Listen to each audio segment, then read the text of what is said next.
from his theological writings. Now, I would suggest that spirituality is at its best when it is rooted in good theology, and good theology is at its best when it flows into an authentic spirituality. And we see that historically in people like St. Augustine and St. Bonaventure and St. Thomas Aquinas.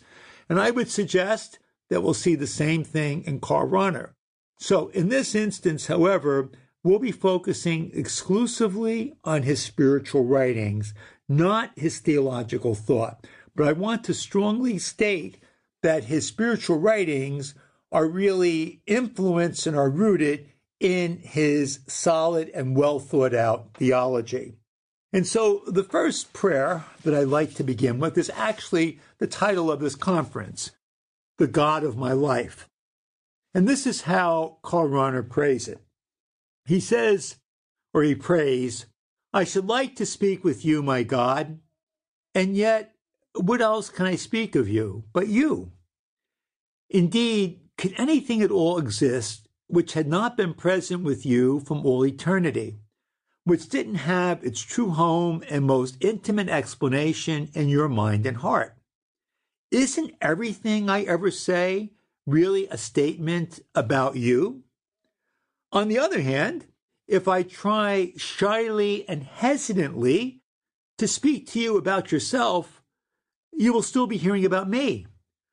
For what could I say about you except that you are my God, the God of my beginning and end, the God of my joy and my need, the God of my life. So Karl Rahner, born on March 5th, 1904, and died on March 30th, 1984. At the age of 18, to place this in the context of his life very briefly, at the age of 18, he followed his older brother, Hugo, into the Society of Jesus. And after his ordination in 1932, he matriculated at the University of Freiburg to secure a doctorate in philosophy. Just before completing his dissertation, he was notified of its rejection by his dissertation committee, which, by the way, his dissertation later became published in a well-known book called Spirit in the World. So he had to write another dissertation. So in the space of 9 months, he wrote another dissertation in theology on a passage from the Gospel of John.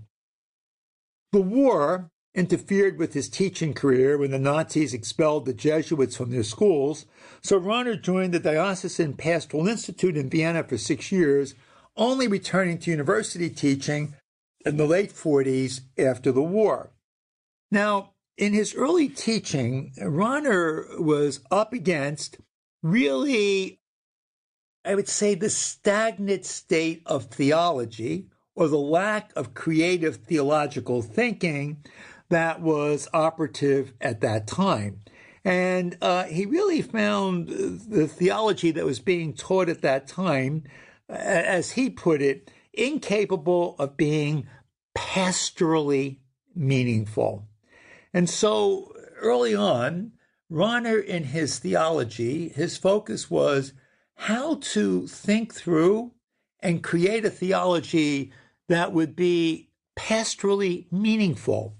So even though, in fact, his theological writings are quite dense, if you look at them carefully and if you study his theological writings, they are, for the most part, pastorally meaningful.